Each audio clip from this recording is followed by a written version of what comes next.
All right, thanks for joining us. Today we're going to do a new game, one I have not played yet, but as a huge H.P. Lovecraft fan, I'm dying to give this a shot. Lovecraft was one of the biggest inspirations on my earlier writing and really opened up an entire genre to me, exposed me to a lot of different writers that really had a big impact on my work and how it developed. So, really excited to try this game out today. The first thing we're going to do is we're going to pop over to Steam.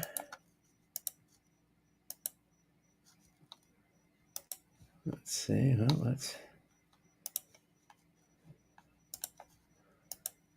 Yep, share audio.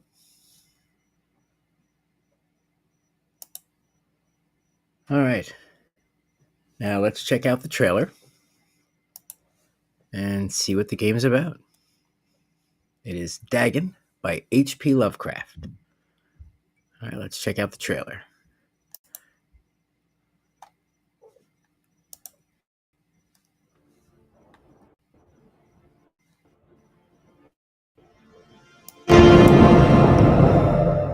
I think I went mad then.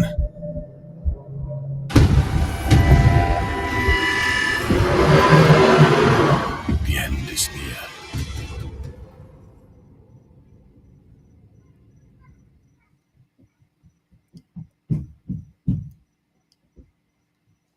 All right. Dig that. All right. Well, why waste time? Let's get into the game. All right. And while that installs, I'm going to go grab a soda. So I will be right back.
I am writing this under an appreciable mental strain, since by tonight I shall be no more.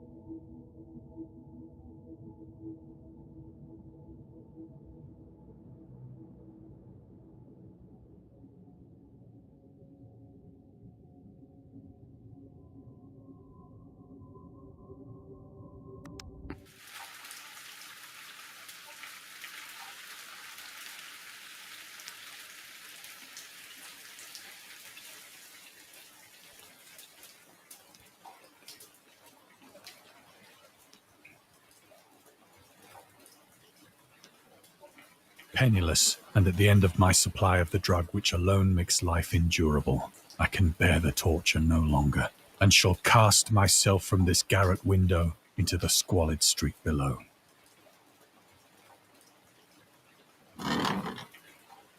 Do not think from my slavery to morphine that I am a weakling or a degenerate. When you have read these hastily scrawled pages, you may guess, though never fully realize, why it is that I must have forgetfulness or death.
It was in one of the most open and least frequented parts of the broad Pacific that the packet of which I was supercargo fell a victim to the German sea raider.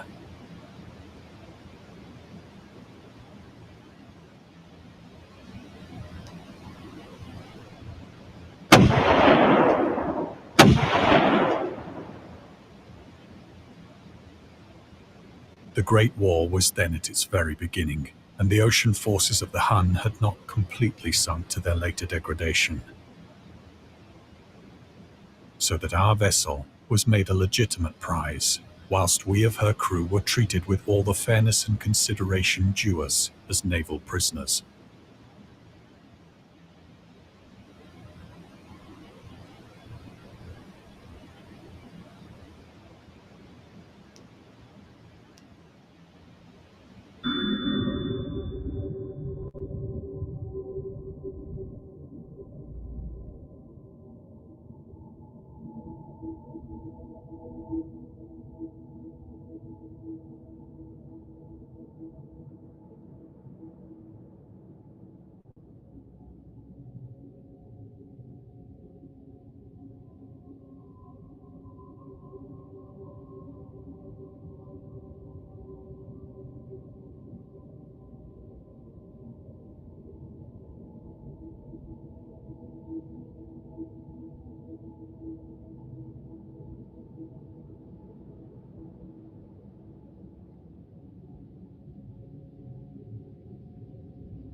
So liberal, indeed, was the discipline of our captors, that 5 days after we were taken, I managed to escape alone in a small boat with water and provisions for a good length of time.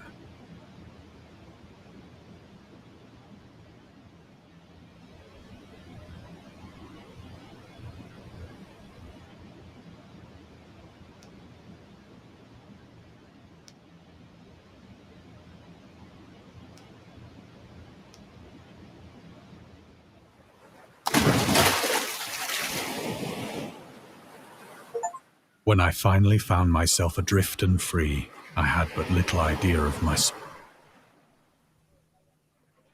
Never a competent navigator, I could only guess vaguely by the sun and stars that I was somewhat south of the equator. Of the longitude, I knew nothing, and no island or coastline was in sight.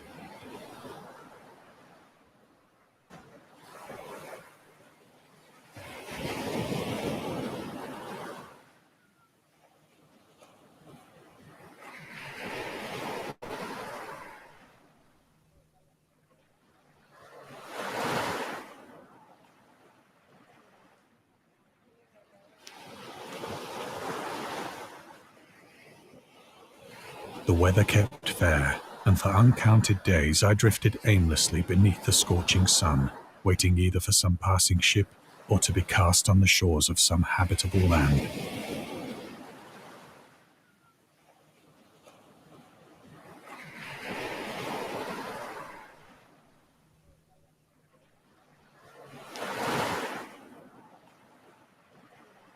But neither ship nor land appeared, and I began to despair in my solitude upon the heaving vastness of unbroken blue.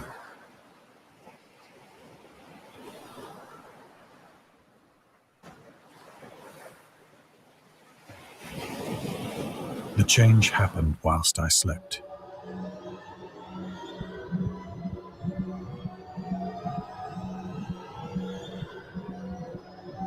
Its details I shall never know, for my slumber, though troubled and dream-infested, was continuous.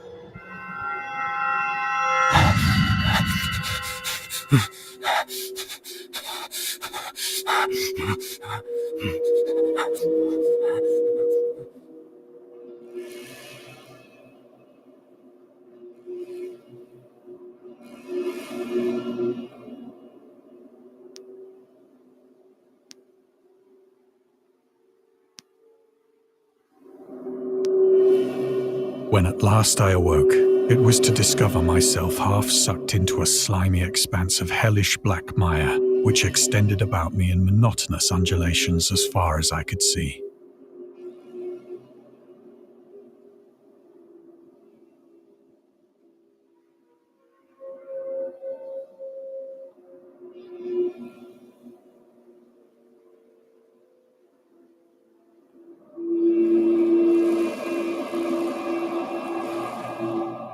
And in which my boat lay grounded some distance away.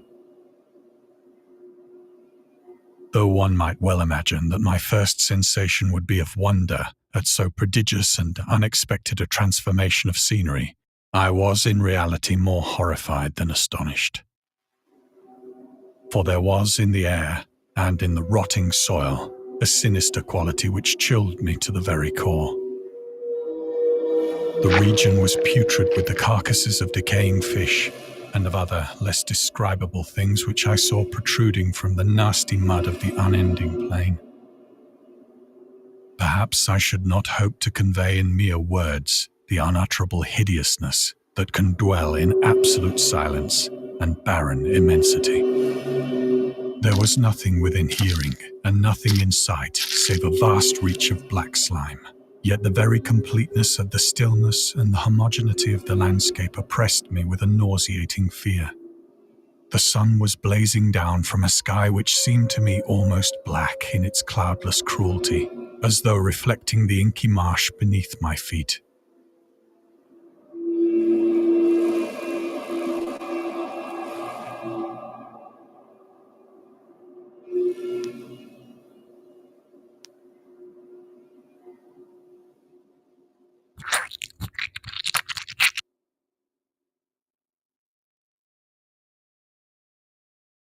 As I crawled into the stranded boat, I realized that only one theory could explain my position. Through some unprecedented volcanic upheaval, a portion of the ocean floor must have been thrown to the surface, exposing regions for which innumerable millions of years had lain hidden under unfathomable watery depths. So great was the extent of the new land which had risen beneath me that I could not detect the faintest noise of the surging ocean, straining my ears as I might. Nor were there any seafowl to prey upon the dead things.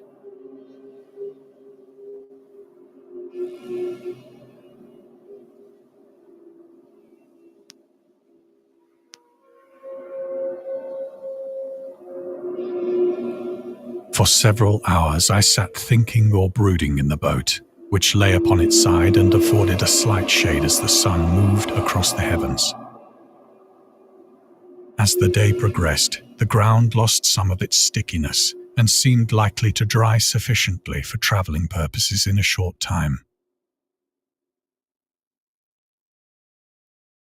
That night I slept but little, and the next day I made for myself a pack containing food and water, preparatory to an overland journey in search of the vanished sea and possible rescue.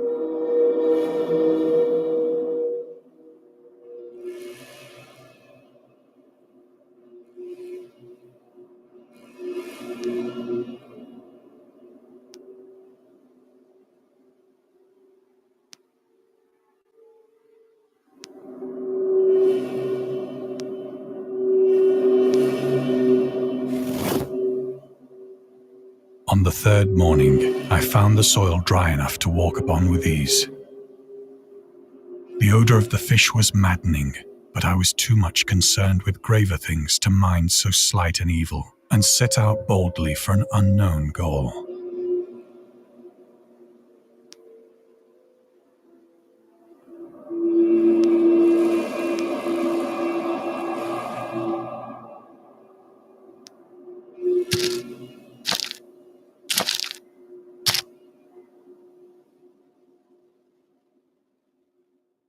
All day I forged steadily westward, guided by a faraway hummock which rose higher than any other elevation on the rolling desert.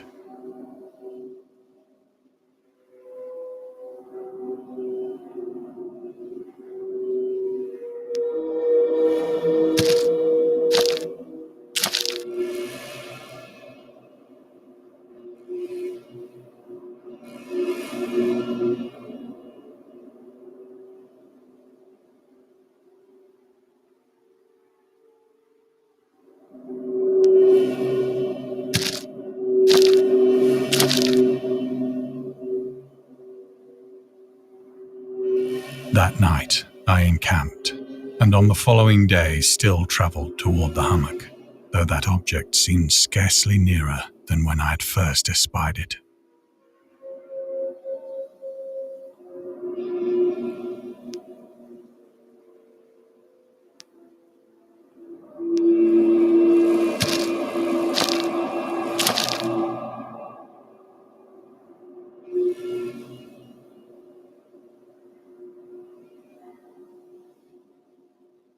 By the fourth evening, I attained the base of the mound, which turned out to be much higher than it had appeared from a distance. An intervening valley setting it out in sharper relief from the general surface. Too weary to ascend, I slept in the shadow of the hill. I know not why my dreams were so wild that night, but ere the waning and fantastically gibbous moon had risen far above the eastern plain, I was awake in a cold perspiration, determined to sleep no more. Such visions as I had experienced were too much for me to endure again. And in the glow of the moon I saw how unwise I had been to travel by day. Without the glare of the parching sun, my journey would have cost me less energy.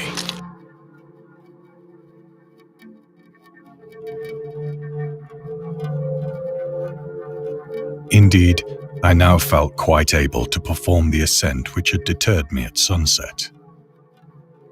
Picking up my pack, I started for the crest of the eminence.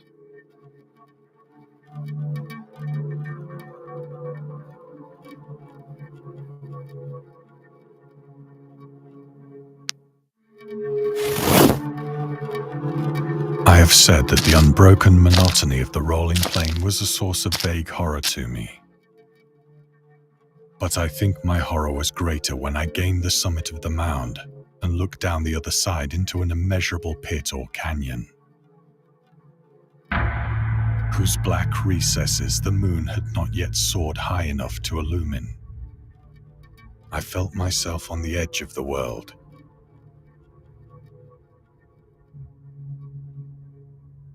Peering over the rim into a fathomless chaos of eternal night. Through my terror ran curious reminiscences of Paradise Lost, and of Satan's hideous climb through the unfashioned realms of darkness.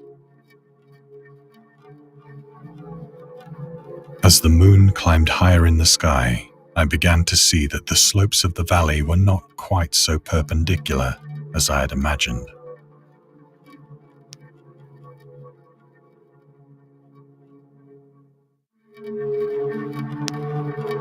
Ledges and outcroppings of rock afforded fairly easy footholds for a descent,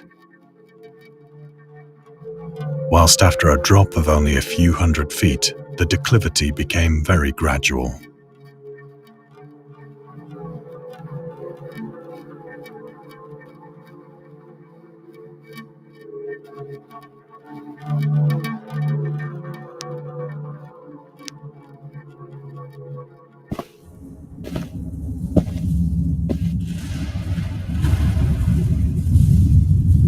Urged on by an impulse which I cannot definitely analyze, I scrambled with difficulty down the rocks and stood on the gentler slope beneath, gazing into the Stygian deeps where no light had yet penetrated. All at once, my attention was captured by a vast and singular object on the opposite slope, which rose steeply about 100 yards ahead of me. An object that gleamed whitely in the newly bestowed rays of the ascending moon.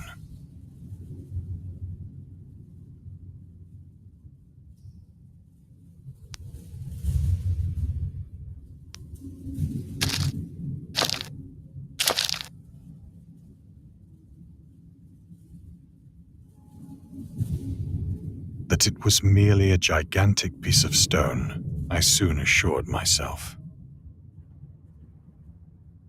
But I was conscious of a distinct impression that its contour and position were not altogether the work of nature. A closer scrutiny filled me with sensations I cannot express.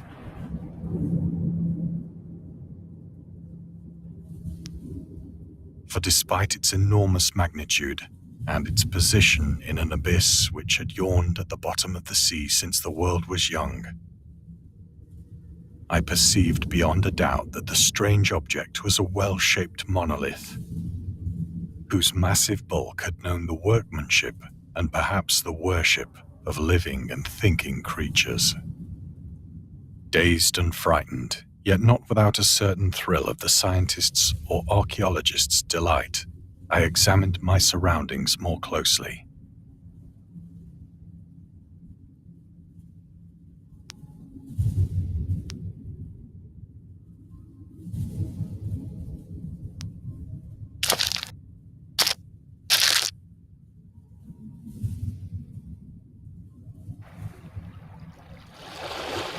The moon, now near the zenith, shone weirdly and vividly above the towering steeps that hemmed in the chasm.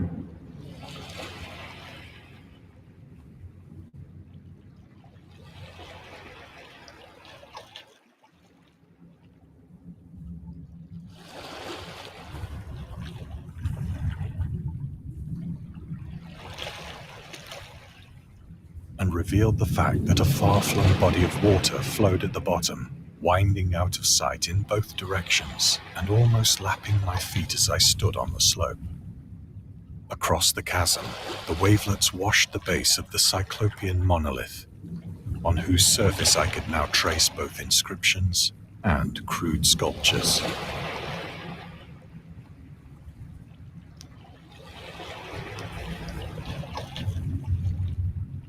The writing was in a system of hieroglyphics unknown to me and unlike anything I'd ever seen in books, consisting for the most part of conventionalized aquatic symbols such as fishes, eels, octopi, crustaceans, mollusks, whales, and the like. Several characters obviously represented marine things which are unknown to the modern world.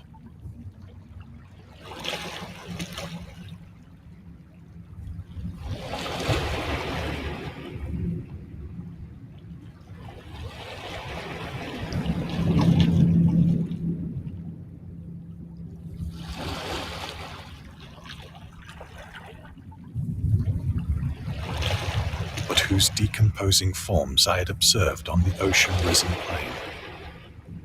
It was the pictorial carving, however, that did most to hold me spellbound.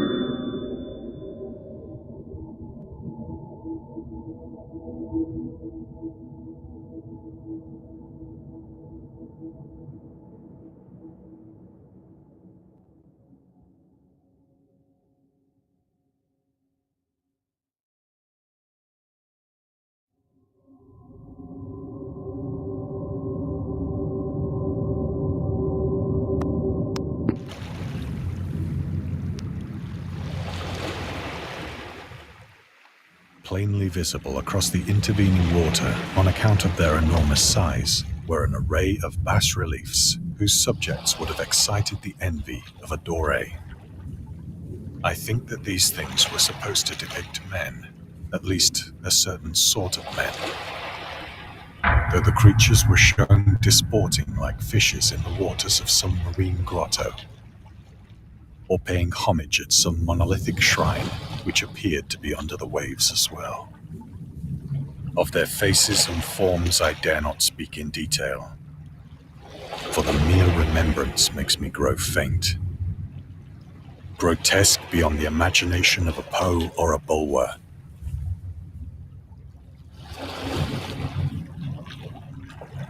They were damnably human in general outline, despite webbed hands and feet, shockingly wide and flabby lips, glassy, bulging eyes, and other features less pleasant to recall. Curiously enough, they seem to have been chiseled badly out of proportion with their scenic background. For one of the creatures was shown in the act of killing a whale, represented as but little larger than himself. I remarked, as I say, their grotesqueness and strange size,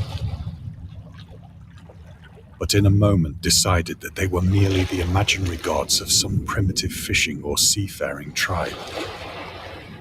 Some tribe whose last descendant had perished eras before the first ancestor of the Piltdown or Neanderthal man was born.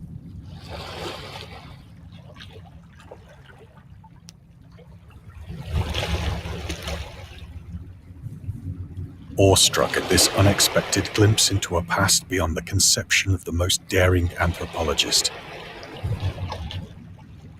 I stood musing whilst the moon cast queer reflections on the silent channel before me. Then, suddenly, I saw it. With only a slight churning to mark its rise to the surface, the thing slid into view above the dark waters.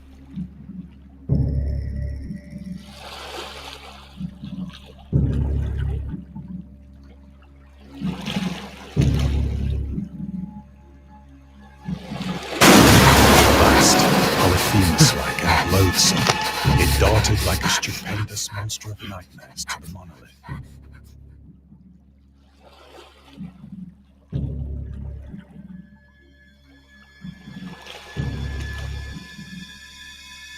about which it flung its gigantic scaly arms, the while it bowed its hideous head and gave vent to certain measured sounds.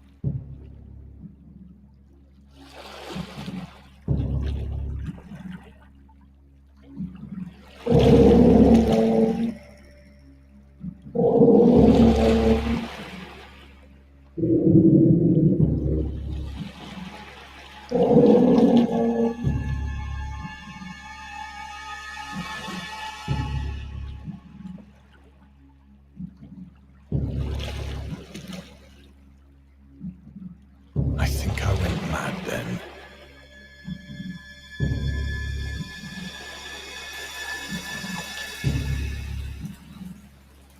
Of my frantic ascent of the sloping cliff, and of my delirious journey back to the stranded boat, I remember little.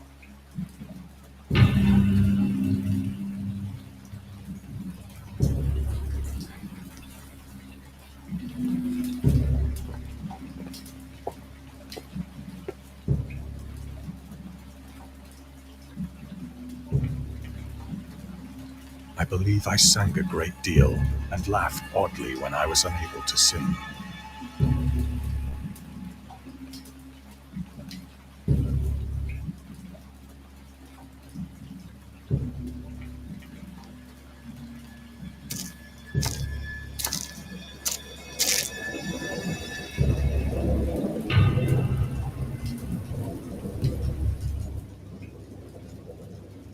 I have indistinct recollections of a great storm sometime after I reached the boat.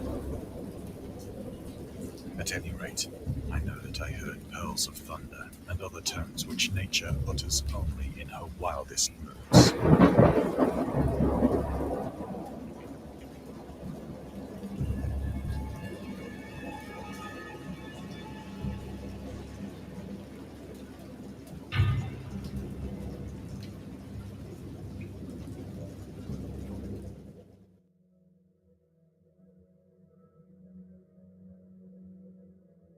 When I came out of the shadows, I was in a San Francisco hospital. Brought thither by the captain of the American ship which had picked up my boat in mid-ocean. In my delirium, I had said much, but found that my words had been given scant attention. Of any land upheaval in the Pacific, my rescuers knew nothing. Nor did I deem it necessary to insist upon a thing which I knew they could not believe.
Once I sought out a celebrated ethnologist.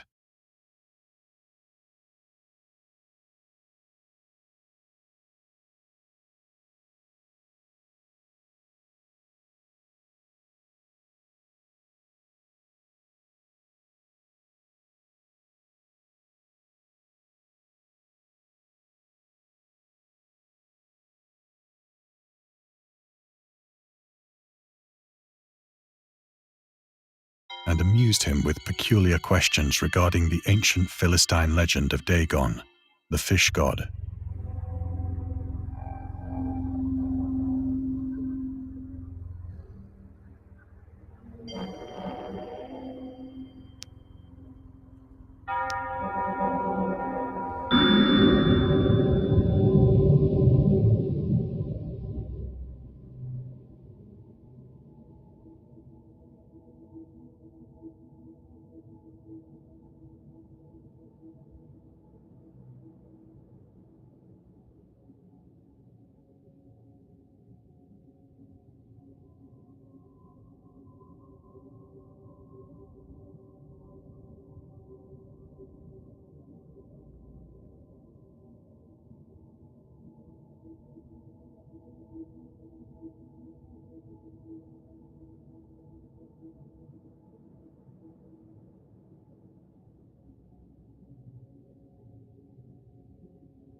but soon perceiving that he was hopelessly conventional, I did not press my inquiries.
It is at night, especially when the moon is gibbous and waning, that I see the thing.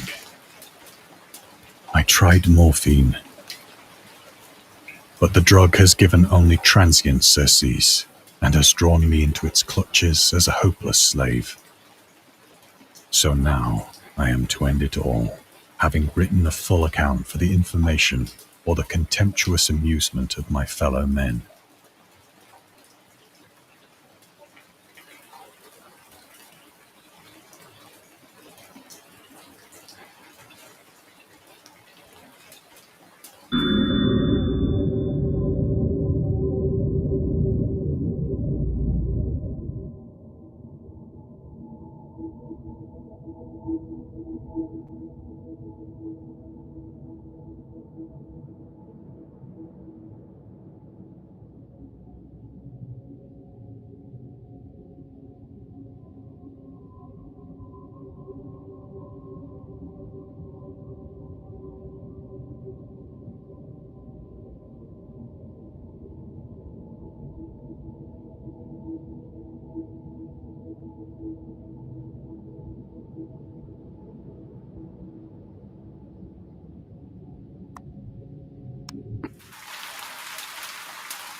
Often, I ask myself if it could not all have been a pure phantasm, a mere freak of fever as I lay sun-stricken and raving in the open boat after my escape from the German man-of-war.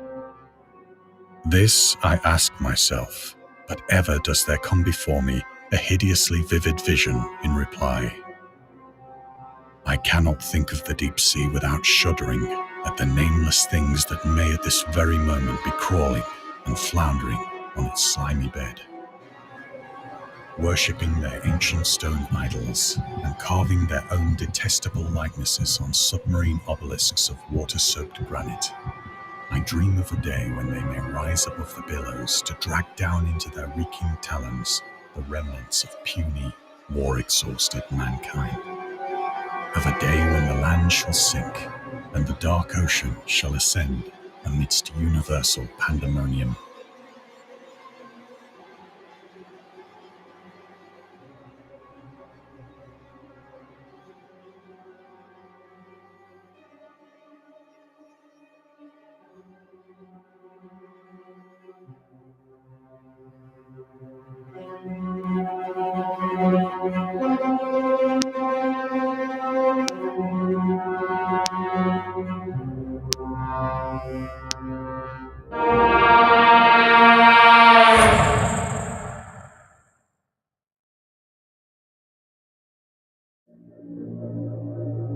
is near. I hear a noise at the door, as of some immense slippery body lumbering against it.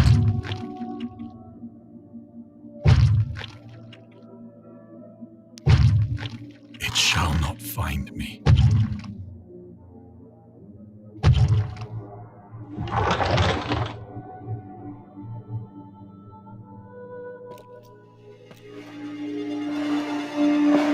God, that hand!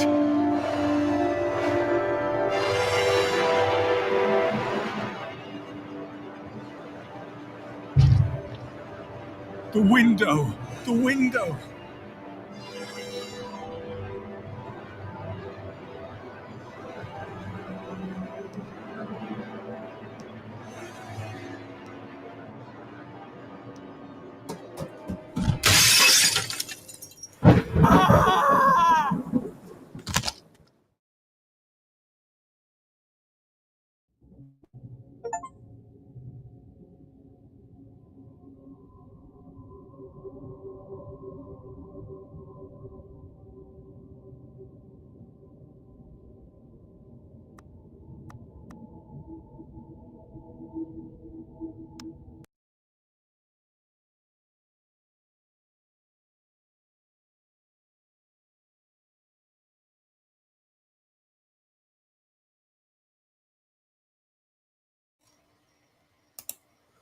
All right, well, that was kind of cool. I like the narrator. Very good voice for that. Very menacing and very authentic. Like you could tell it was very immersive. And I'm a Lovecraft fan, so I'm a little biased. But I did like the little tips in between, too, the little facts and pieces of trivia. That was a lot of fun. The controls were a little wonky. And scary stories have been accompanying men for centuries. All right, hang on one second.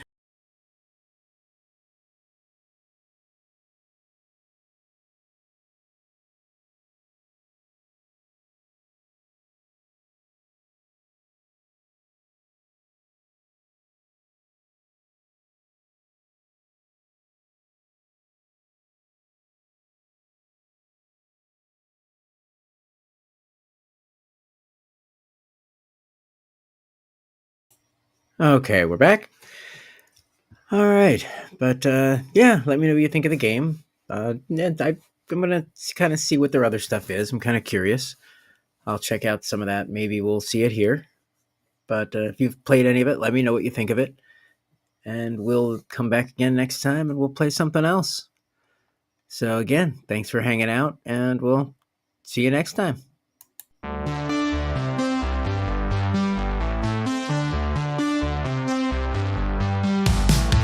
Booting up the screen, it's a digital dream. Evil cats, the name, Quirky's the scheme. Space quest calling with a mission to dive. Pixelated worlds where the games come alive. Evil cats, Quirky ride through the neon maze. Clicking paths through the retro craze. Dungeons and dragons rolling dice tonight. It's the quest of quirks under pixel light.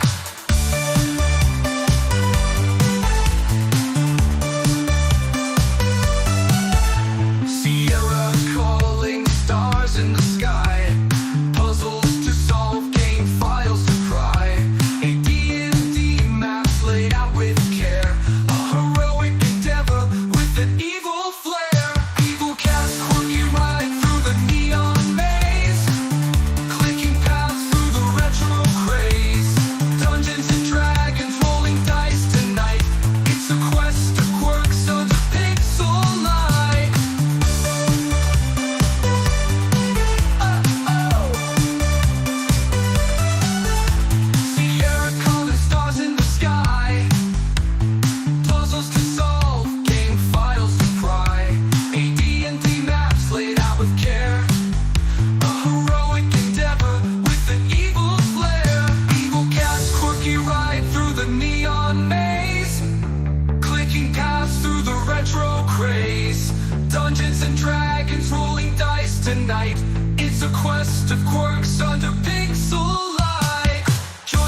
jamming in an epic fight.